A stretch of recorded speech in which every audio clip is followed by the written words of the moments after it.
সময় বন্ধু একদিন আসবে, কিন্তু করার থাকবে না কিচ্ছু। সেদিন আফসোস করে করে শুধু কাঁদতে হবে আর বলতে হবে, ইয়া লাইতানি কদ্দামতু লিহায়াতি। সময় মতো পুঁজি বানাই আসতে, তাইলে তার বাম হাতে আমল নামাটা নেওয়া লাগে না। বাম হাতে আমল নামা নিয়ে কাঁদবে আর বলবে, আহারে আমল নামা যদি আমারে না দেওয়া হতো।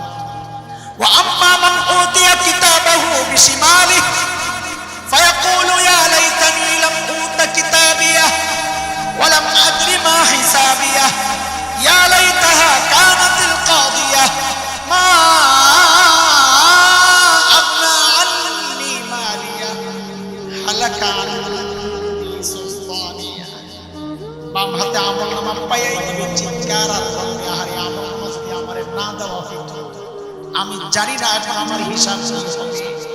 আহারে মৃত্যু পর্যন্তই যদি সব শেষ হয়ে যেত, তাহলে হয়তো বেঁচে যেতাম। ও দুনিয়ার টাকাওয়ালা, শোনো শোনো, আজকে টাকার বাহাদুরিতে বিচার পাল্টা। সেদিন চিৎকার করে করে কাঁদতে হবে আর বলতে হবে, মা আপনা আন্নি মালিয়া, আমার মাল তো আমারে বাঁচাইতে পারতেছে। আজকে ক্ষমতার দাপট দেখাও। সেদিন চিৎকার করে করে কাঁদতে হবে আর বলতে হবে, হালাকা আন্নি সুলতানিয়া, আমার ক্ষমতাও তো শেষ, আমার এখন কে বাঁচাবে। আওয়াজ আসবে, আওয়াজ, মালিক আযাবের ফেরেশতাদেরকে হুকুম করবেন, খুযুহু ফাগুল্লুহু সুম্মাল জাহিম সাল্লু। ধর এগুলারে, ধর এগুলারে, বান বেড়ি পড়া, টাইনা টাইনা জাহান্নামে লয়া যা। বলে বেড়ি কেমনে পড়াবে? আহারে কোরআনের পরের আয়াত, সুম্মা ফি সিলসিলাতিন যারউহা ৭০ যিরাআন ফাসলুকু। ৭০ গজ লম্বা শেকল দিয়া তাদেরকে পেঁচানো হবে। হযরত আব্দুল্লাহ ইবনে আব্বাস ব্যাখ্যা করেন, এই লম্বা শেকল দিয়া কেমনে পেঁচাবে? হযরত আব্দুল্লাহ ইবনে আব্বাস বলেন, ওই শেকলের মাথাটা নাকের ছিদ্র দিয়ে ঢুকাইয়া পায়খানা,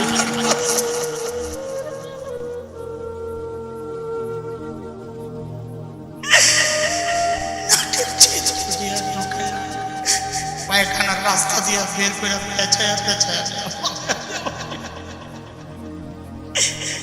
এরে দোস্ত, এই কঠিন পরিস্থিতির মুখোমুখি যদি পড়তে না চায়, তাইলে পুঁজি বানাই, পুঁজি পুঁজি আখিরাতের টার্গেট বানাই। কারণ মালিক বলেছেন, ওমান আরাদাল আখিরাহ ওয়া সাআলাহা সা'য়াহা ওয়া হুয়া মুমিন ফাউলাইকা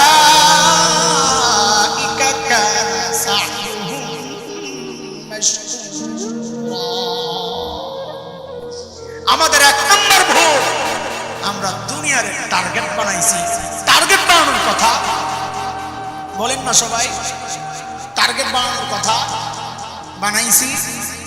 বলেন ইনশাআল্লাহ আখিরাতকে টার্গেট বানাবো, ইনশাআল্লাহ, ইনশাআল্লাহ টার্গেট, ইনশাআল্লাহ আখিরাত, ইনশাআল্লাহ। অনেক সময় হয়ে গেছে, সেটিং সমস্যা।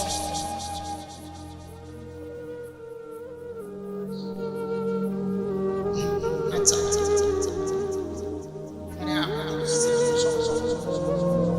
আচ্ছা, দুই নাম্বার, আমাদের দুই নাম্বার মৌলিক ভুলে মেহনত করা দরকার। রূহের মধ্যে মেহনত চলতেছে, বস্তুর মধ্যে আমরা বস্তুবাদী হয়ে গেছি। আরে আমাদের দ্বীনি কাজেও বস্তুর মধ্যে মেহনত চলতেছে। আমি একটা উদাহরণ দিলে, মাহফিলের পোস্টার বানায় মসজিদের পক্ষ থেকে, মাহফিল পোস্টারে কি লেখে? মসজিদের উন্নয়ন কল্পে ইনশাআল্লাহ আমিন।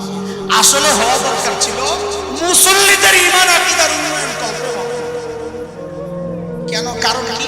ওই মসজিদ সাজাইতে হবে, মুসল্লি সাজুক না সাজুক তাতে কিছু যায় আসে না। এটা আমাদের মৌলিক আরেকটা মেহনত দরকার। মেহনত চলতেছে বাইরে, এই জন্য আমরা দুনিয়াও হারাই, আখিরাতও হারাই। সময় লম্বা নাই। যেহেতু আমি কথা, আমার তো আসলে আপনাদের টাইম থাকলেও আমারও তো একটা সেটিং আছে, আমি ধীরে যাবো। ভাই খুব মহব্বত করে।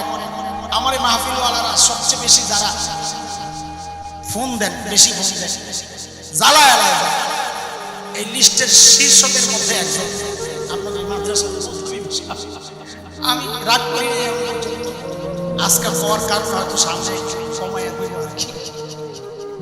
মহাব্বতের প্রকাশ, মহাব্বত করে, সেই জন্য মাহফিল আমার সেই সোনার গায়ে।